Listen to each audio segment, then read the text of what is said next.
नमस्कार दोस्तों, coaching centre के यूट्यूब चैनल में आप सभी का स्वागत है। दोस्तों आज हम बात करेंगे टाइप्स ऑफ मिरर्स। ठीक है दोस्तों, दर्पण के प्रकार। दर्पण जो होता है मुख्यतः दो प्रकार का होता है जिसके बारे में पढ़ते हैं। ठीक है, एक समतल दर्पण भी है। समतल दर्पण के बारे में आपको पहले बता चुका हूँ, लेकिन जो ज़्यादा हमें जानना है वो इन दो दर्पणों के बारे में जानना है, जिनके बारे में आज हम बात करने वाले हैं दोस्तों। तो सबसे पहले हम टाइप्स पढ़ रहे हैं। मुख्यतः कितने प्रकार के रखा मैंने यहाँ पे? दो प्रकार के। एक तीसरा समतल दर्पण भी होता है। ठीक है, तो आज केवल हम इन दो के बारे में जानकारी करेंगे, एक अवतल दर्पण और उत्तल दर्पण। तो सबसे नंबर एक पे क्या आता है? अवतल दर्पण। ठीक है, कॉनकेव मिरर बोलते हैं इसको। देखिए इसमें प्रतिबिंब किस तरह से बनता है दोस्तों, पहले ये हमें जानना बहुत ज़रूरी है। ठीक है, तो हमने देखिए अवतल दर्पण होता कैसा है पहले ये समझ लिए। अवतल दर्पण हमेशा ध्यान रखना अंदर की तरफ को दबा हुआ होगा। ठीक है, और बाहर की तरफ इस पर पॉलिश होगी इस तरह से।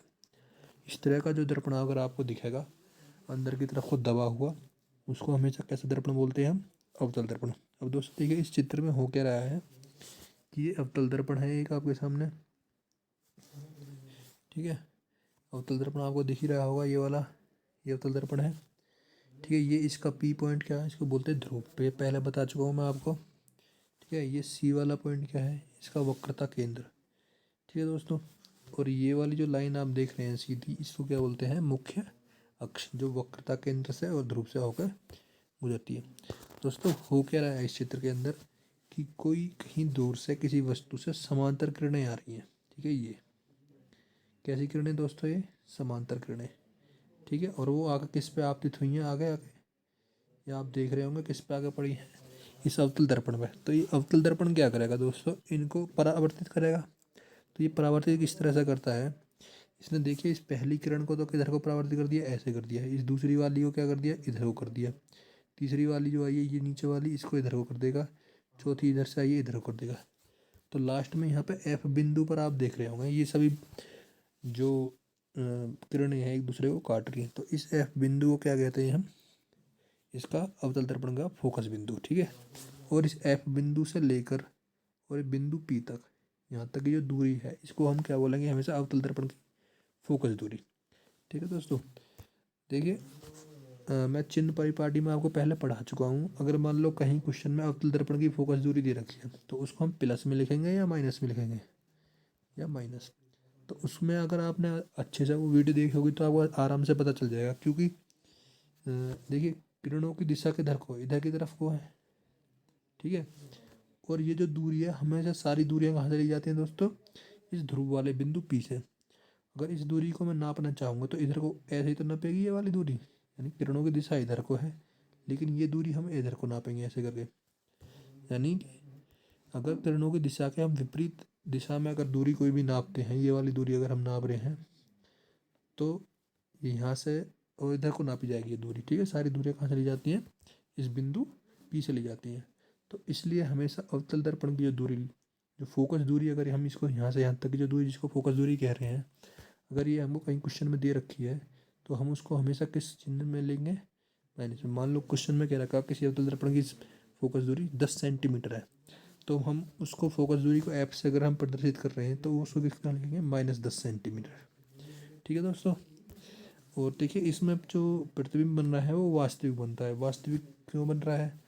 आपको सिंपली दिख रहा होगा किरणें आई हैं और यहाँ पर हमको ये काटती हुई नजर आ रही है। तो जहाँ काटती हुई नजर आ रही है सिंपली, तो इसका मतलब ये कैसा प्रतिबिंब है? जब नजर आ रही है रियल में, तो रियल इमेज यानी वास्तविक प्रतिबिंब है।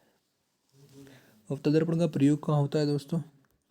जो वाहन होते हैं उनकी जो हेडलाइट होती है, हेडलाइट में जो शीशा लगा होता है आगे, वो हमेशा कैसा होता है? हेडलाइट में अवतल दर्पण लगा होता है। ठीक है दोस्तों, नेक्स्ट दूसरे अगर हम दर्पण की बात करें, दूसरा दर्पण हमारे सामने है दोस्तों उत्तल दर्पण। ठीक है, तो उत्तल दर्पण या कॉन्वेक्स मिरर बोलते हैं इसको। इसमें देखिए किस तरह से चित्र बना रखा है। मैंने बताया था अभी थोड़ी देर पहले आपको, जो अंदर की तरफ दबा होता है और ऐसे बाहर पॉलिश होती है, उसको हमेशा क्या बोला जाता है? अवतल दर्पण।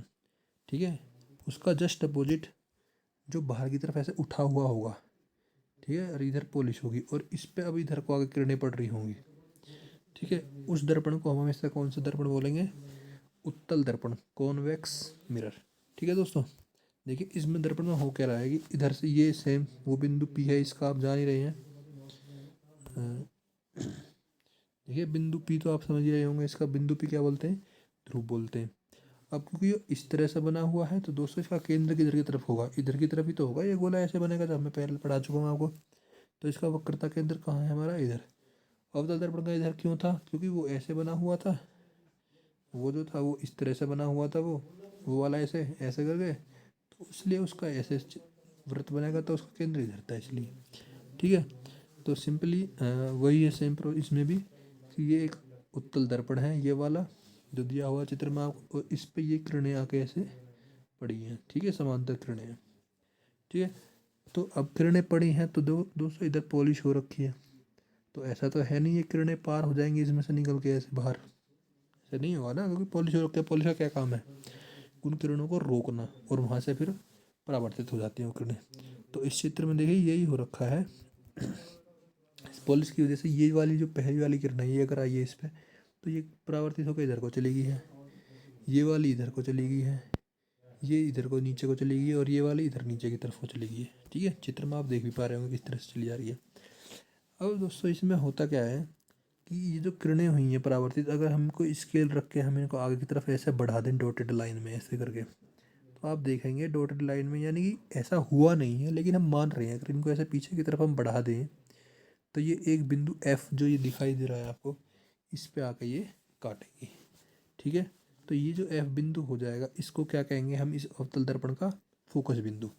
ठीक है, और इस ध्रुव से लेके और फोकस बिंदु तक की जो दूरी होगी, उसको हम क्या कहेंगे, उत्तल दर्पण की फोकस दूरी। अब ये प्लस में ली जाएगी या माइनस में, ये हमको देखना है। देखिए किरणों की दिशा किधर को है, इधर की तरफ को है, और हम दूरी, फोकस दूरी, ये वाला तो पॉइंट है दोस्तों, F वाला पॉइंट, और मैंने बताया ध्रुव से नापते हैं, तो ध्रुव से ऐसे ही तो नापेंगे इधर की तरफ को। तो किरणों की दिशा भी इधर है और दूरी भी आप इधर को ही नाप रहे हैं, दोनों सेम दिशा में है। तो जब सब सेम दिशा में होती हैं तो उस कंडीशन में हम फोकस दूरी को किस में लिखते हैं, प्लस में। जैसे किसी क्वेश्चन में अगर आपको दिया कि किसी उत्तल दर्पण की फोकस दूरी 15 सेंटीमीटर है, तो उसकी फोकस दूरी F को आप प्लस की ही लिखेंगे, 15 सेंटीमीटर। ठीक है, तो याद रखना है यहाँ से, अवतल दर्पण की फोकस दूरी माइनस की लिखी जाती है और उत्तल दर्पण की प्लस की लिखी जाती है। क्यों लिखी जाती है मैं आपको समझा चुका हूँ दोस्तों। ठीक है, अब एक चीज़ और है कि ये वास्तविक बनेगा, ये जो आपका यहाँ पर जो प्रतिबिंब बना है, यहाँ पर जो आगे काटा है फोकस दूरी, ये प्रतिबिंब कैसा होगा, वास्तविक है या ये आभासी है, वो चीज़ हमको एक चीज़ और देखनी है यहाँ पे। तो दोस्तों देखिए सिंपल सी है, उसमें तो कटती हुई नज़र आ रही थी अवतल दर्पण वाले में आपको, लेकिन यहाँ हमने माना है, मान के ऐसे तक करा है, यानी आभास कर रहे हैं हम इस चीज़ का। ठीक है, तो इसलिए उत्तल दर्पण में हमेशा कैसा प्रतिबिंब बनेगा दोस्तों, आभासी, यानी वर्चुअल इमेज बनेगी हमेशा।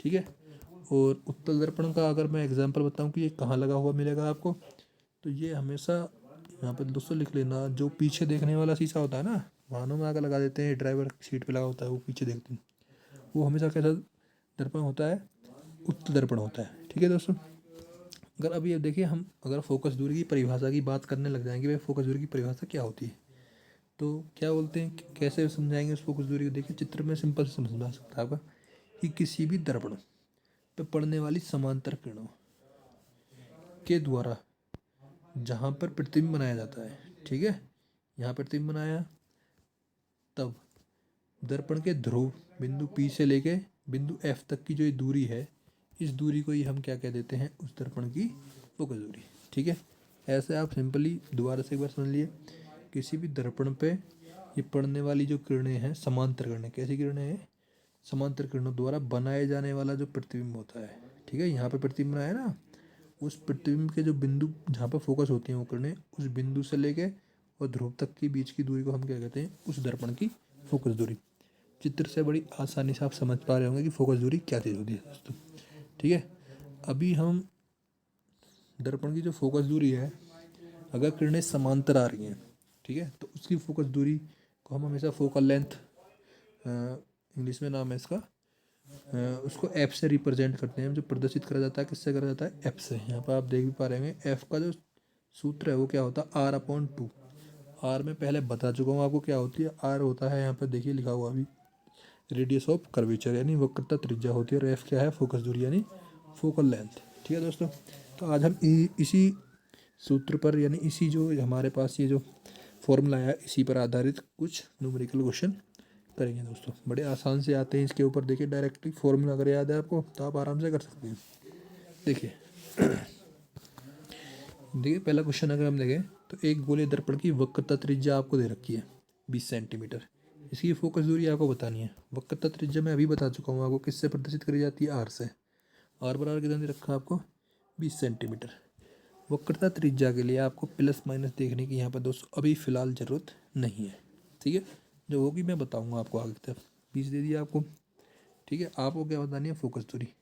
तो सिंपल सा फोकस दूरी का सूत्र है बराबर r/2। आर में 2 का भाग कर देना है। तो आर कितना दिया हुआ आपको 20 और 20 में कितने का भाग कर देना है 2 का, बराबर कितना आ गया 10। ठीक है दोस्तों, तो यहाँ पर आपने देखा जो आर की वैल्यू आ गई है आपके सामने वो कितनी आ गया है बराबर 10 सेंटीमीटर। ठीक है, तो ऑप्शन में आप देख ली ऑप्शन बी में 10 सेंटीमीटर दिया हुआ है फोकस दूरी। तो इस तरह से आपने बड़ी आसानी से बता दिया यहाँ पे कि अगर हमारे पास वक्रता त्रिज्या है तो फोकस दूरी कितनी आई है उसकी 10 सेंटीमीटर। ठीक है दोस्तों, नेक्स्ट आगे बात करते हैं अभी क्वेश्चन नंबर 2 की। क्वेश्चन नंबर 2 में आप देख रहे हैं पहले जैसे सेम क्वेश्चन है। उत्तल दर्पण की फोकस दूरी ज्ञात करनी है। ठीक है, दर्पण कैसा है उत्तल, उसकी फोकस दूरी बतानी है हमको।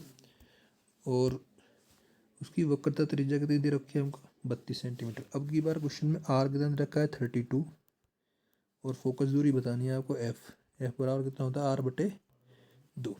ठीक है, तो आर की जगह कितना देंगे 32 और 2 का भाग कर देंगे तो कितना जाएगा हमारे पास 16 आंसर आ जाएगा आर का। अगर एफ का मान हम निकालना चाहेंगे तो यहाँ पर 16 देख लीजिए किसमें है, ऑप्शन सी में आपको दिख रहा होगा 16 दिया हुआ है। सिंपल सा सूत्र है दोस्तों, एफ इजिकल टू r/2। ठीक है, ये फॉर्मूला है। अब ये बना कैसे है फॉर्मूला दोस्तों, तो वो बहुत ज़्यादा बड़ी थ्योरी हो जाएगी, तो इसलिए उसको हम अभी नहीं करेंगे। सिर्फ हम केवल फॉर्मूला देख कर उससे क्वेश्चनों को करने की कोशिश करेंगे। ठीक है दोस्तों, नेक्स्ट क्वेश्चन नंबर 3 अगर आप देख रहे हैं तो ये क्वेश्चन नंबर 3 में देखिए इसमें क्या दिया हुआ है। एक गोले दर्पण की फोकस दूरी 15 सेंटीमीटर है। अब की बार हमको आर ना देगा, अब की बार क्या दे रखा है दोस्तों एफ दे रखा है, वो भी कितना 15 सेंटीमीटर। ठीक है दोस्तों, और दर्पण की वक्रता त्रिज्या बतानी है। अब की बार आर बतानी है आपको, आर क्या है इसकी। ठीक है, तो सिंपल सा कुछ नहीं है, सूत्र है एफ इजिकल टू यहाँ पे एफ इजिकल टू r/2 होता है। एफ की जगह आप कितना रख दो 15 और आर है ये आपके पास और बटे 2।